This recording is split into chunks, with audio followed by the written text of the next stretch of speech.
Hey guys, today I want to share my champion League starter with everybody. Important to note, this is for softcore trade. SSF might pose some problems, like you might have a lot of trouble getting a Perseverance, which is going to be a lot of our damage in this build. If you're playing SSF, you'll probably want to play a Slayer instead, but that'll be very similar in power level to the champion. It's just champion scales more defenses, so we'll be a little bit tankier. As for leveling this build, I'm just going to either use Havoc's Sunder leveling guide for Duelist, or I've seen some runs for Explosive Concoction, which really looks really good for leveling. So I might try that as well. I include in the PoB, I include links to both of these leveling. Or if you don't care as much about how fast you go, you can just level Sunder. But once you're done leveling through Sunder or whatever you choose, you're probably gonna have to respec a bit if you follow either of these guides. But once you get to maps, you can kind of just follow this rough tree and gearing that I've laid out here, and you can kind of go any melee physical skill. All we're scaling is like two-handed swords, crit, attack speed, impale. So as long as you can take advantage of those, you can use whatever skill you like and mess around. Maybe double strike isn't for you. You can try out Cyclone, things like that. I'll also have a Cyclone PoB that I drafted up first, and then I decided on double strike. Just feels a little bit better to me earlier. So if you're more interested in Cyclone, you want to League start Cyclone, I got a PoB in the description. So on top of going whatever skill feels good for you, you can also just go whatever weapon type. I go two-handed sword here. It felt the best to scale for me, but you can go any two-hander, dual wield. You can go block with a shield, do whatever you want. It all works. Champion's very versatile, lets us do whatever we want. And before I start talking about the PoB in depth, I am using the beta version of the community fork. So make sure you get that. To get that, you just go down here in the options and you opt into weekly beta tests. That'll give you the up-to-date tree and all that stuff, which is important because Champion got a lot of buffs coming into 326. So to start, we get crazy fortification at all times applied to us and our allies, which includes our Mercenary. So that's just a really nice defensive layer at all times. Plus, the higher we scale our fortification, the more armor and evasion we get, and we get increased attack speed. So this won't matter till endgame because there's not a lot of ways to scale max fort, and the ways to do it are through a heist unique and a uber unique, an uber pinnacle unique. So those two might be kind of expensive for a few days, but until then, we can get up to 26 fortification here, and 26 fortification is 26% reduced damage taken from hits, as well as with Unstoppable Hero, that'll be 18% more armor and evasion, as well as 18% increased attack speed. So even bare bones without the crazy uniques that we'll get later, not bad scaling there. Then Champion offers some just kind of nice to haves. So Master of Metal makes our Impale scaling a little bit stronger and gives us some base fizz, as well as some armor. It's not amazing, but it's not terrible by any means. Worthy Foe makes it so that enemies take 15% increased damage, and they can't evade our attacks, which means if you take this node, you don't have to worry too much about accuracy. You do have to hit once, but for the most part, that won't be a huge problem. You'll miss one hit maybe, and then you'll never miss again. And then we have First to Strike, Last to Fall, which is really powerful if you want to do a little bit of maintenance. So first of all, you intimidate everything. Not bad. That's another 10% increased damage taken. And then you gain Adrenaline for 20 seconds when you reach low life, which is okay, but if you use Corrupting Fever with Lifetap, you can trigger this whenever you want. So every 20 seconds and have like 90% uptime on Adrenaline, which Adrenaline feels amazing. It's 100% increased damage, 25% attack speed and movement speed, and then 10% PDR. So really, really good buff. And this just feels great, but you do have to worry about that upkeep. And if you're not using Corrupting Fever, this node is probably not worth using. And then the last one that we could use is Inspirational, which just gives us 30% effective non-curse auras, which is just good. That's more evasion, that's more armor. It does limit the potential for replacing Grace or Determination with an aura from our Mercenary, but I don't know how big of a problem that'll be. I'm planning to abuse Mercenaries for these auras, so that's why I'm not taking Inspirational, but if you are using Grace and Determ, then Inspirational is really good. Now, before I go into the specifics of the build, I do just want to get out of the way of a warning or two. So first of all, for our white map setup, I just put like nothing on here. These uniques aren't essential. They're just budget uniques I put in here to be a little bit more efficient than a budget rare at day one. But yeah, Terminus is like good base crit, good attacks per second. Not a bad weapon at all. It'll be like 1C, hopefully. Same with Dark Rays, probably like 1-2 Chaos. Carnage Heart, 1 Chaos. It's all super budget stuff, but where we start running into some problems is at the red map gear, and you'll see why I put it at red maps. We have Perseverance, which is going to be our main scaling as we up our armor and evasion. Well, because of the champion buff, and because this is a level 78 item, it might be harder to get one of these the first day or two. So I did put it in red maps. You should be able to afford one of these by red maps, and you'll want to. It gives you perma onslaught and gives you scaling attack damage based on your armor and evasion. So it's a very powerful item, but I'm not sure how much this is going to cost. That's the first warning. The second warning is I've never posted a League Start video before, so it's possible I messed up everything in the PoB, and our damage sucks, and the build sucks to play, and everything like that. But I am League starting it. I think it'll be good. It looks good. I like Double Strike. Double Strike feels good. The boys are back, but there is a potential that I mess something up here, and that could affect you. So just bear that in mind. Probably not, but just in case. So for here in the PoB, I have 3 different loadouts. I had like white maps, which is just resistances basically, and very like minimal life on gear. Like the helmet doesn't even have life. And then flasks with nothing on them, just basic flasks. So this should be like realistically what you're using in white maps. And you spend the few chaos you get through the campaign on maybe a Terminist or something. You can splurge for one of these uniques. Carnage Heart's not very good for us, but I just threw it here because it gives us resistance and attributes. But yeah, the only unique that I would consider buying is maybe Terminus and Dark Ray. Dark Ray's pretty good as well. And then for our tree, we're just doing crit scaling, right? So we're not doing precise technique. We're not doing accuracy at all. We're taking worthy foe, so we don't need any accuracy. We don't need to worry about that. We're just going crit. We're not even scaling Impale yet. We take Master of Metal, but it's not doing a whole lot. Just crit, fizz damage. We're taking extra strikes here on the attack mastery. One thing to note, this will be a persistent problem unless you use Lifetap support, is that the mana cost will always be something you need to worry about, which is why we're taking this attack cluster up here.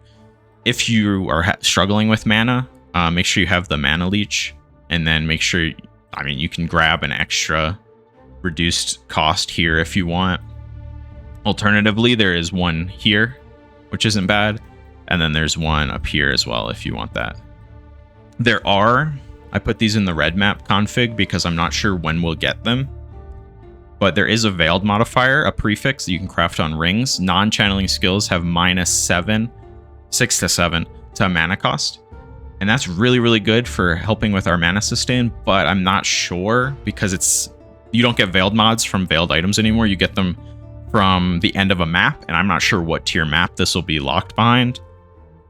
If it's a low tier map, then we're great. In the white map setup, you can just go ahead and craft that onto whatever ring you're using and just cruise through. Don't have to worry about mana at all, but that is something you might have to worry about.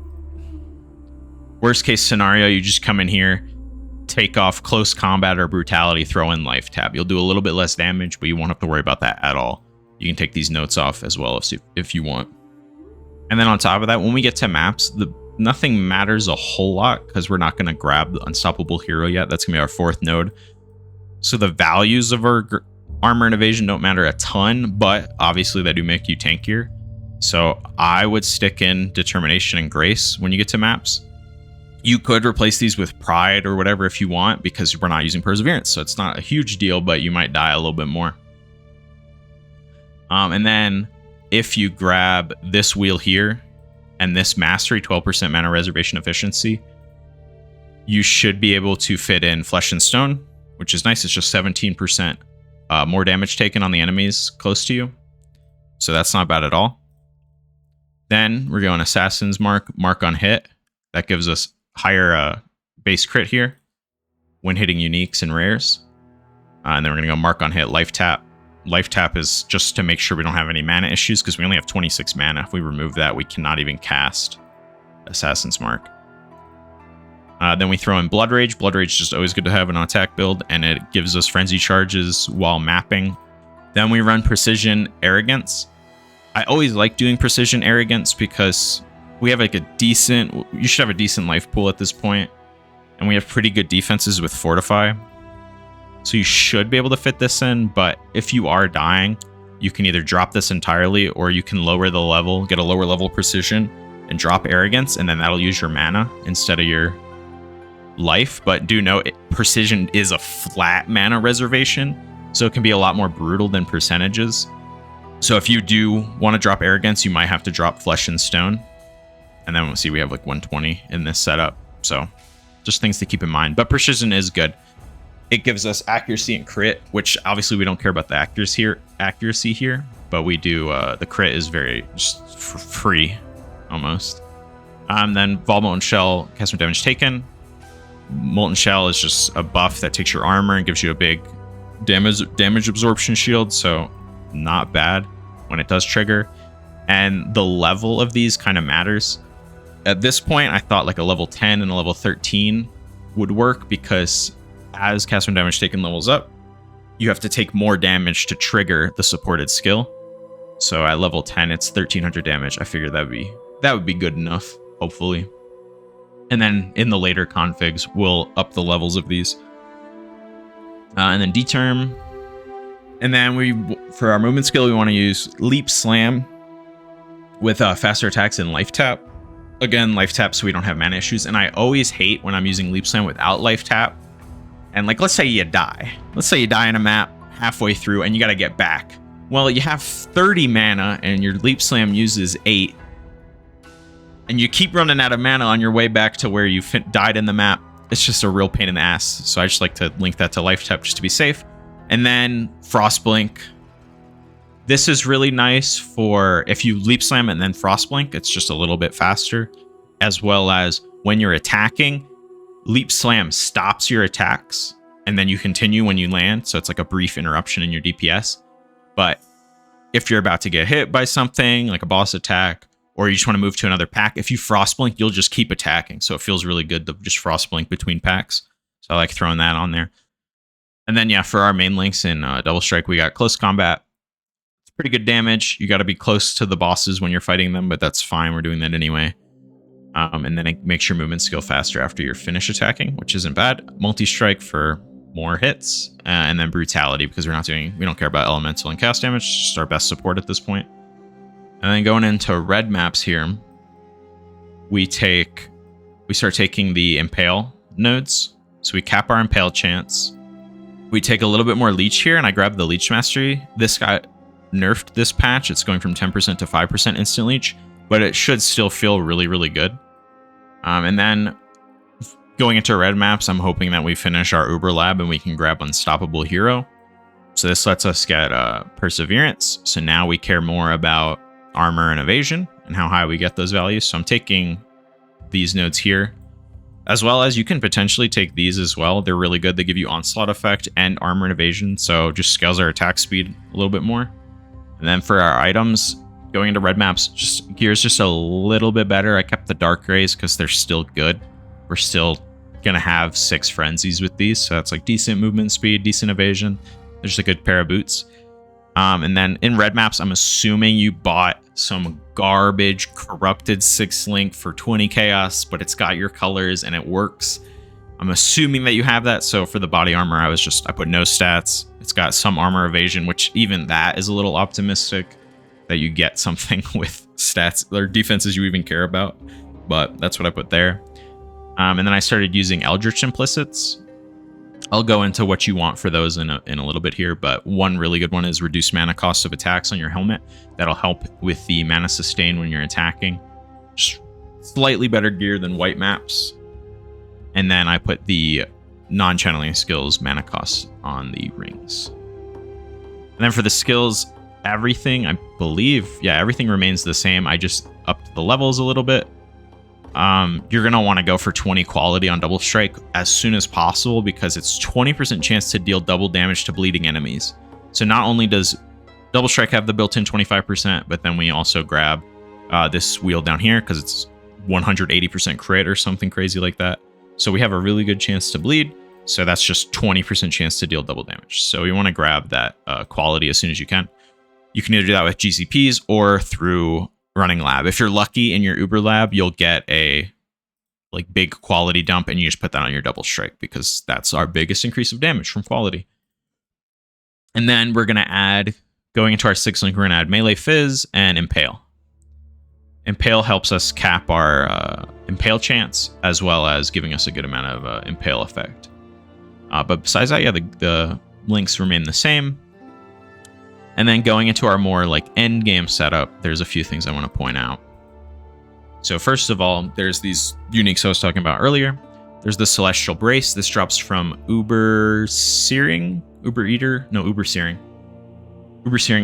and this gives, it has a roll range on it. Let me pull it up here. So it can roll between 1 and 10 maximum fortification, which, if you see here, if I set it to 1, and then we change it to 10, getting the difference between min and max is 20% more damage and 12k armor, 12k evasion. Yeah, the difference here is really substantial, but getting a max roll of these is not gonna be easy, because it's an Uber drop. And also, there's new endgame, so that's gonna be pulling people away from killing from 17s, and that's going to pull people away from killing the Uber Pinnacles, so there'll be less supply than usual, I would guess. And then on top of that, it has such a wide roll range, so I'm just anticipating like a +7, right? This will be pretty expensive, but it won't be as expensive as a +10. So yeah, these gloves are disgusting. They give us plus potentially 10 fortification, as well as 1% increased attack speed per fortification, which, if you get the amulet as well in this setup, that'll be 40 fortification, 40% attack speed. It's absolutely disgusting. But if you just get these, then you'll be sitting at 33% fortification, so that's 33% attack speed.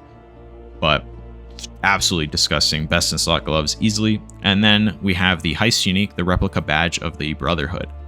So why this is good is it sets our maximum endurance charges equal to our frenzy charges. That's why we're right side of the tree, and we're grabbing Fervor, and we're grabbing Savagery. And potentially you're using Dark Rays still if you really want, which is another +1. And then this line here, +1 to maximum fortification per endurance charge. Absolutely huge, because it's just like the Celestial Brace. Each fortification we're getting is just huge for the build. So if we go in here and we toggle our fortification with this setup, which is about, I think this is 39. Was this 39 fortification? Something like that. It's 39 or 40. But if I toggle the fortification, you see our damage like halves. So these fortification increases scale us really hard. And you can see down here, 73,000, 72,000 armor evasion. Very, very, very strong defenses scaling with our perseverance. If I take the perseverance off, half the DPS. So these things are insane, and they're one of the few ways to scale max fort. I can go over a few others later, but these will be expensive on League Start, I anticipate. Not a ton of people run Heist. If there's a lot of people playing Champion, they'll all want replica badges. So that's why it's in the endgame setup. You want to get these when you can. I would prioritize Celestial Brace unless it's a crazy price differential, but this is clearly stronger. And then Replica Badge is really good too, but I just cannot anticipate the prices. They're items that weren't really used before too much, so I just don't know. But they're obviously very strong for our build, so we want them. But when you get them is entirely up to the economy. Then also in here, I do have an Abyssus. It's insane.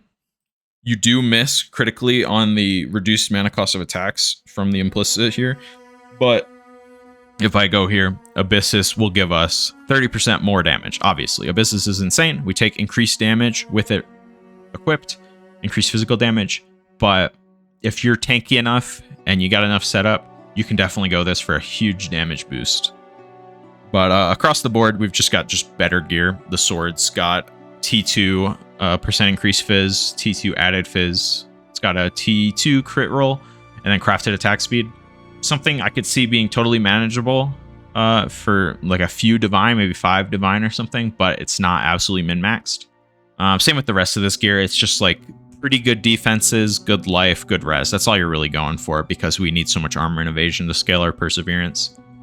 On our body armor, there is this craftable, it's a veiled mod, so again, obtainable from at the end of some map. We don't know which one, but you can get max fortification while focused.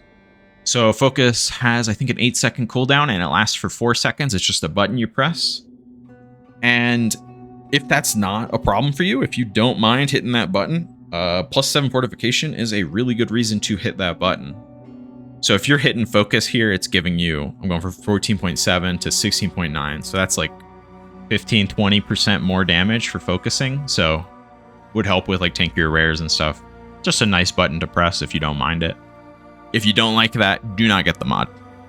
And then boots, just, you know, defenses. You can forego movement speed if you want. You don't really need it because you'll be leap slamming everywhere.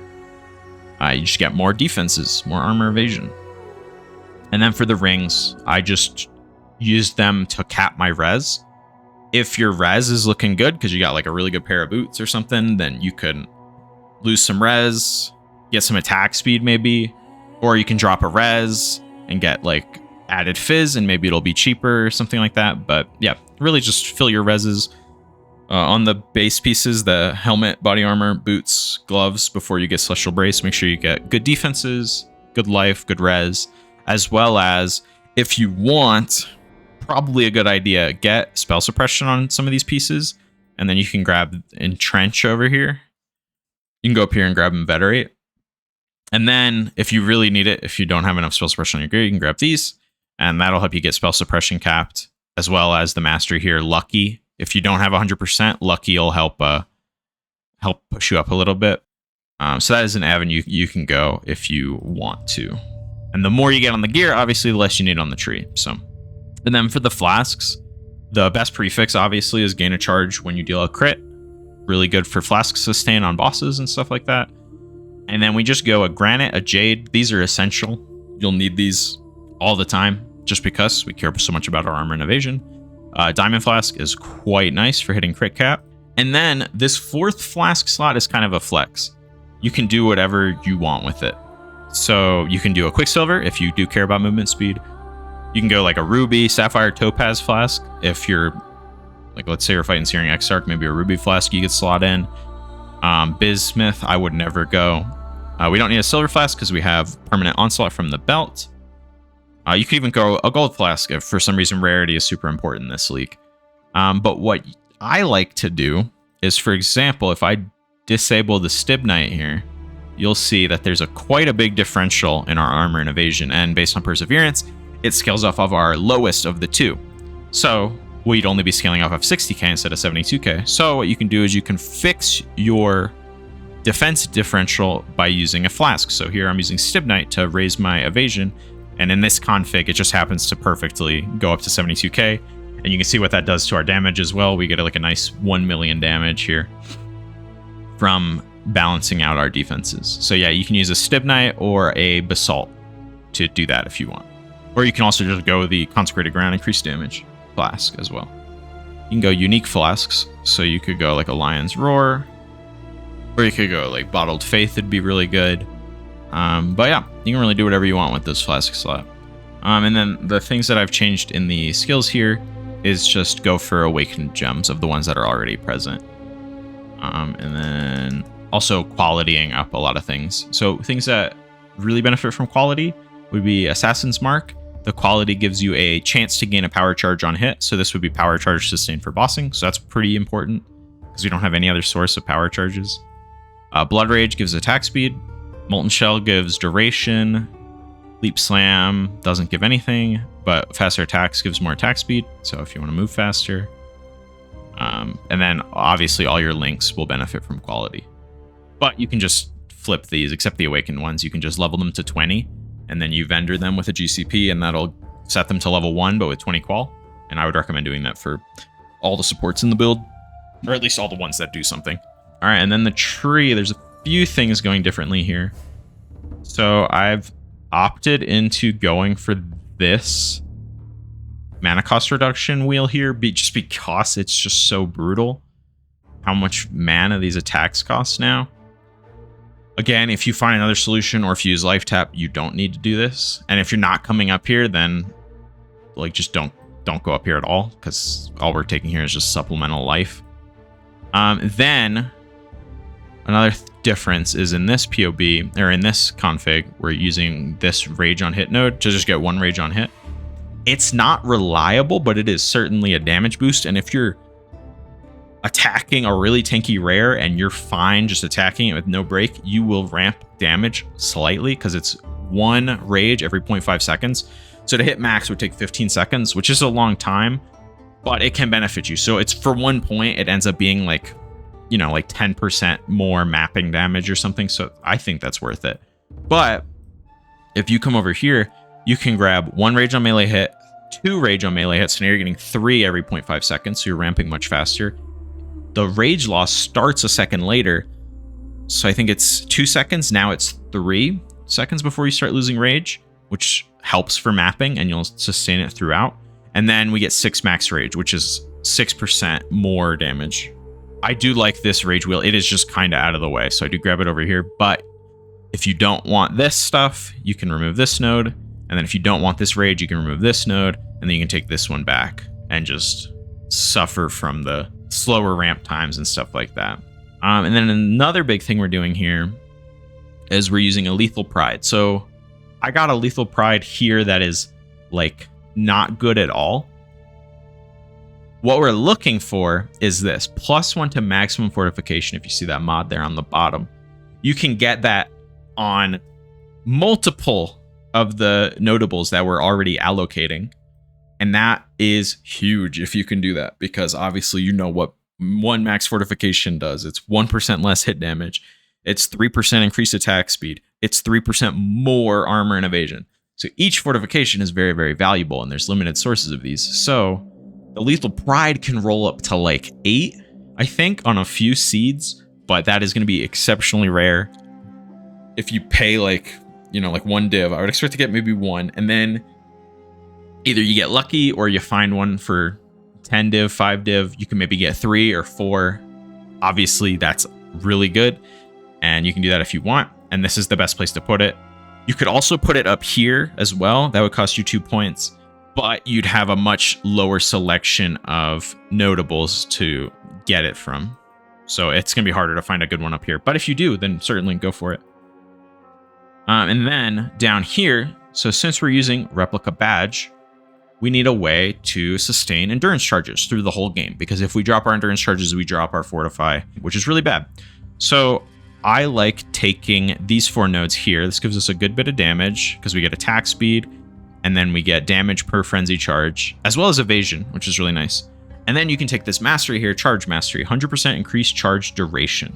Doesn't sound too valuable, but when paired with this body armor, implicit, gain an endurance charge every 15 seconds, that means that you can never drop endurance charges under normal conditions.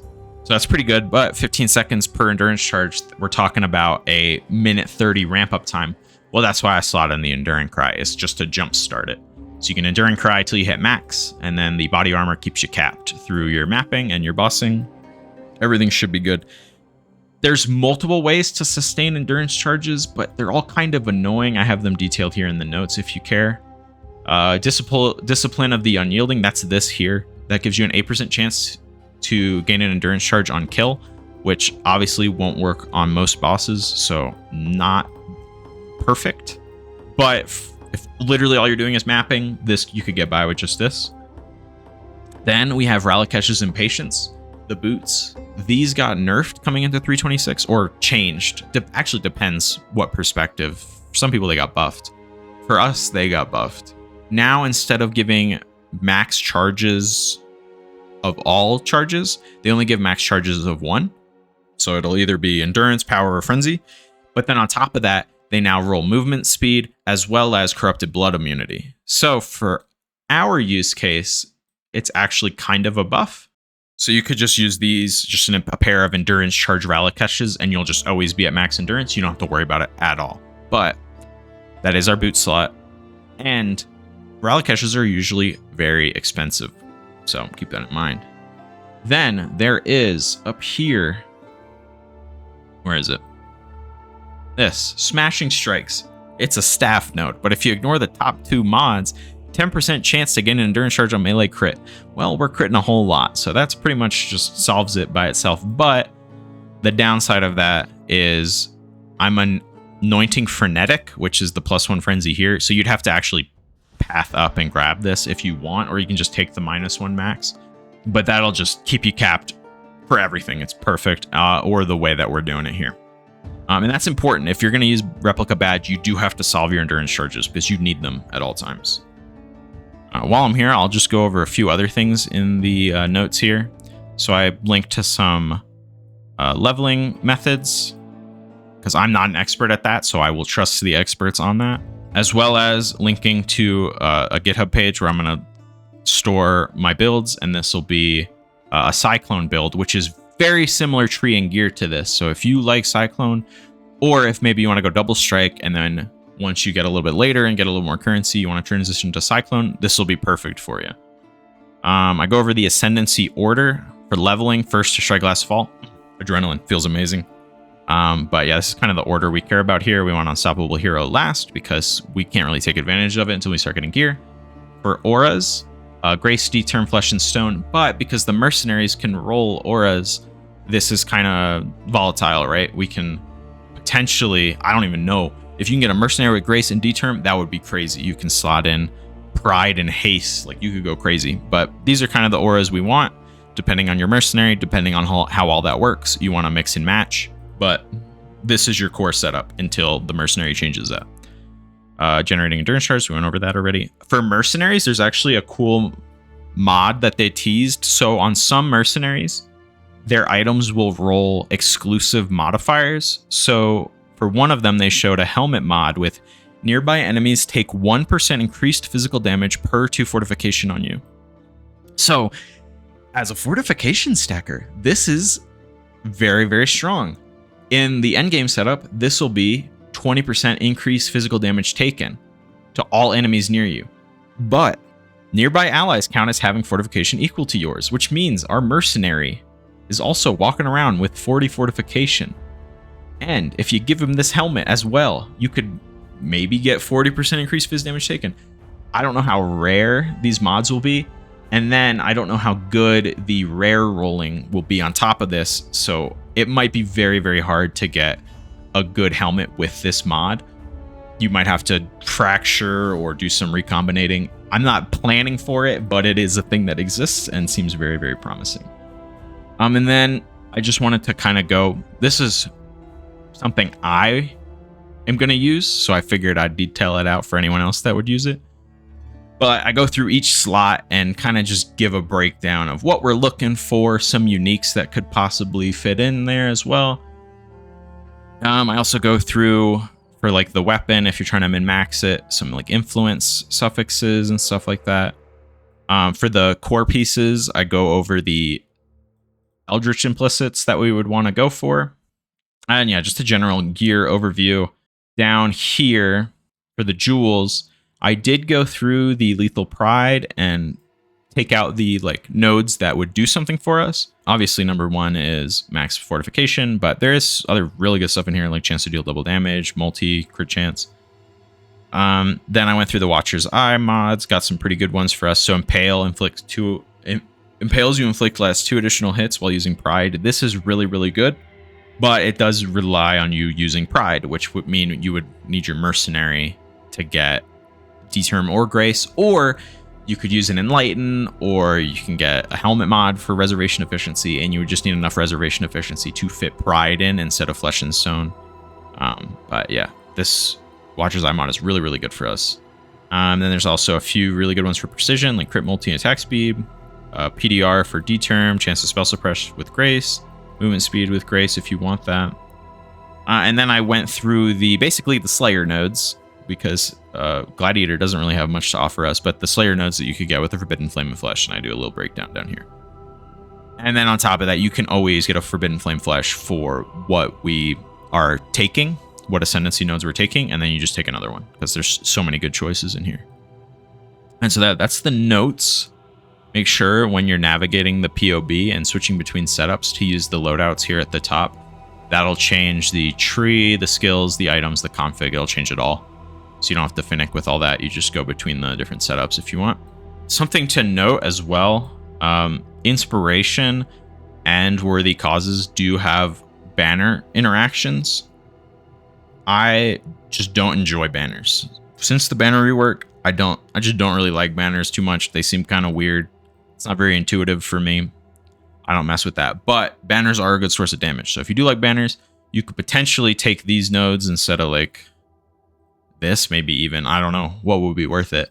But there is potential there. Something else I really want to bring up is on gloves. I didn't take them here. But on our gloves, before you get the Celestial Braces, if you don't mind it, you can get the Searing Exarch Implicit. Non-vol strike skills target one additional nearby enemy. That'll help a lot with your clear. It'll just feel really good because we're taking +1 down here with the Mastery, but +2 feels really, really good. And then if you're running into situations where you feel like you need more range, there is these 3 nodes here, which will give you 0.4 meters, and then the Sword Mastery is another 0.3. So those are pretty good options. And then if you really feel like your range sucks, then there is Scion's Ambition up here, which makes it so that your targeting is 40% further away, which probably feels really, really good, but I don't know if it's necessary. Something I don't go over in the PoB here, but definitely worth considering. You can put clusters here and here. If you cap out crit, like you can start dropping crit nodes, or you can save these points up here if you don't need the mana, and then you'll have spare points and you can invest in a large damage cluster. It could be with like swords or just fizz damage. I think there's just a fizz damage one. And on those, you'll get like Fuel the Fight, Feed the Fury, I think is what they're called. Those are probably really, really good. But just the increased damage from those clusters is worth a whole lot and gives us a ton of damage. So I can definitely see cluster setups like this being really good. And then on top of that, you can get the medium crit clusters, and that'll give you a lot of crit multi and crit damage. So you can maybe drop some of these around the tree. I haven't messed around with that too much.